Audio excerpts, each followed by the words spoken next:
No అంటుకోవడం, ముద్దవడం అని ఈరోజు టీవీలో వస్తుండే చూశాను. పర్ఫెక్ట్ సింక్ అవుతుందని పెట్టాననమాట.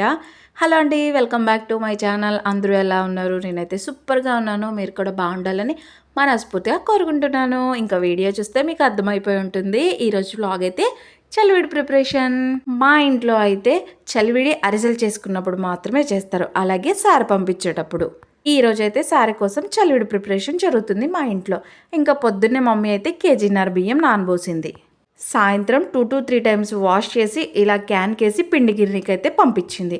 పిండి గిర్నీకి వెళ్ళేటప్పుడు అందులో ఆ క్యాన్లో కొన్ని వాటర్ కూడా పోసింది, మంచిగా నానతాయి అని చెప్పి. ఇంటికి వచ్చాక పిండి ఓపెన్ చేయగానే అరిసేసింది. ఎందుకమ్మా అంటే పిండి గాలిపోతే అస్సలు బాగుండదు, గట్టి పడుతుంది అనింది. వెంటనే మూత అయితే పెట్టేశాను. ఇంకా మమ్మీ పెద్ద గిన్నె పెట్టుకొని కేజీ బెల్లం తీసుకుంది.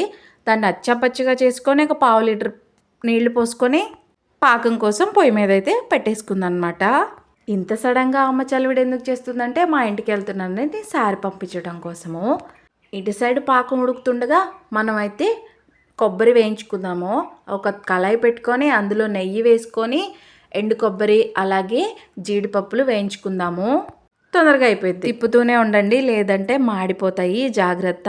మంచిగా వేయించుకున్న తర్వాత పక్కన పెట్టేసుకోండి. దీన్ని వేయించడంలో ఉండి పాకాన్ని మర్చిపోయారు. పాకాన్ని చూసుకుంటూ ఉండండి. ముదిరి పాకం అస్సలు అవసరం లేదు, మనం అరిసెలు కాదు కాబట్టి చేసేది. మీకు చూస్తున్నారు కదా, ఇలా చేతితో తీస్తే మన చేతికి వచ్చేయాలన్నమాట. మమ్మీ 2 to 3 టైమ్స్ చూసింది, రాలేదు. బట్ పాకం వచ్చిన వాసన వచ్చింది. ఇంకా ఆ తర్వాత మళ్ళీ ప్లేట్లో వేస్తే ఇలా చేతికి వచ్చిందనమాట. ఇప్పుడు పాకం అయితే రెడీ అయిపోయింది. ఈ పాకంలో మనం వేయించుకున్న డ్రై ఫ్రూట్స్ని అలాగే యాలకులని వేసుకోవాలి. అలాగే ఒక 1/2 చెంచా నెయ్యి వేసుకోవాలి. నెయ్యి వేసుకుంటేనే ఈ చలివిడికి చాలా టేస్ట్ వస్తుంది అనమాట.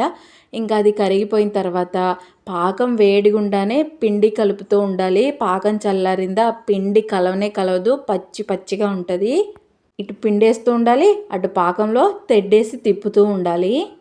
అలా అని తెచ్చిన పిండి అంతా పొయ్యకండి, మీకు అర్థమవుతుంది చలివిడి అయిందా లేదా అనేది.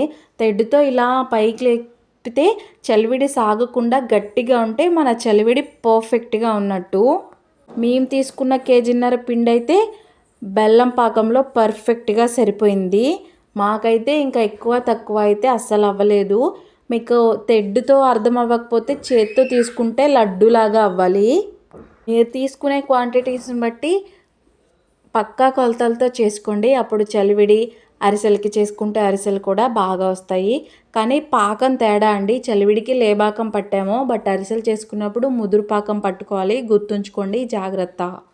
పాకం కూడా చల్లారేలోపే ఈ పిండి మొత్తం కలిసిపోవాలి, లేదు అంటే ఉండలుగా అస్సలు బాగుండదు. అరిసెలు అయితే టపా పేలిపోతాయి, గుర్తుంచుకోండి. ఇప్పుడు మేమైతే ఓన్లీ కేజీన్నర బియ్యమే కాబట్టి ఫాస్ట్గా వేడి ఉండగానే తిప్పేసుకున్నాము. పర్ఫెక్ట్గా అయితే సరిపోయింది. అరిసెలకి అలాగే సారెలకి కాకుండా ఇంట్లో అప్పుడప్పుడు చేసుకొని తినడానికి కూడా చాలా బాగుంటుంది. ఎన్ని రోజులు అంటే అన్ని రోజులు ఉంటుంది ఫ్రిడ్జ్లో పెట్టుకొని తింటే. ఇంకా చూస్తున్నారు కదా, మమ్మీ చేతితో తీసుకుంటే అస్సలు అంటుకోలేదు. దీన్ని బట్టి అర్థమైంది ఏంటంటే మన చలివిడి పర్ఫెక్ట్గా వచ్చింది. ఇంకా డాడీ తిని చూసి చెప్పారు స్వీట్ కూడా సరిపోయిందంట. సో అంతే అండి. మరి వీడియో నచ్చితే లైక్ చేయండి, షేర్ చేయండి. ఇదైతే పొద్దున్నే తీసిన వీడియో, ఇలా ఉండింది పొద్దున్నకైతే. మరి సబ్స్క్రైబ్ కూడా చేసుకుంటారు కదా. బాయ్.